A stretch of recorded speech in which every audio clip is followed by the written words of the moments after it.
Donc là, le véritable miracle de Lourdes, il était là. Tarbes-Lourdes, tu as un aéroport qui traite 4 avions par jour. On va raisonner, mécaniquement.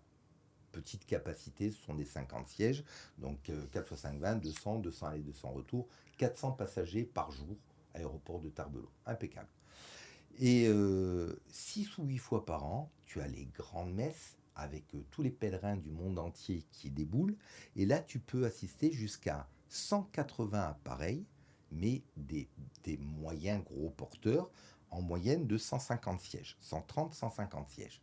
Tu fais la multiplication, je ne vais pas la faire là, et tu vas voir la variation de traitement de passagers entre l'activité normale, récurrente, et l'activité exceptionnelle.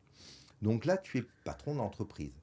Comment tu vas dimensionner ton aéroport pour traiter malgré tous ces événements, mais sans t'alourdir tellement que tu vas ruiner ton aéroport.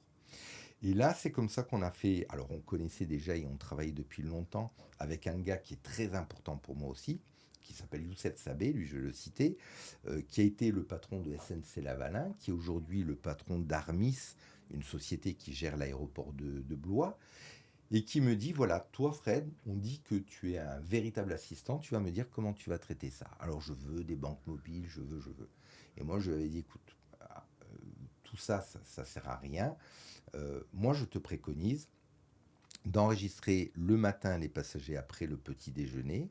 Alors l'état, la situation, c'était que 80% des passagers étaient hébergés dans les 5-6 gros hôtels de Tarbes-Lourdes, voire, ce qui a été le cas à un moment, on met un barnum avant la basilique, on fait passer tous les passagers, on met une zone sécurisée pour stocker les bagages, en répondant bien sûr à la réglementation, on enregistre les passagers, on récupère les bagages, on leur donne la carte d'embarquement. Ok. Et là, un test.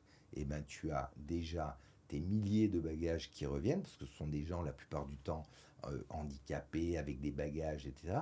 Donc là, tous tes bagages arrivent le matin, avant, bien sûr, les grands départs, et tous les passagers arrivent, quasiment tous, avec la carte d'embarquement. Donc là, le véritable miracle de Lourdes, il était là. Ok. Pourquoi ensuite on ne le met pas en œuvre? Pour tout le monde.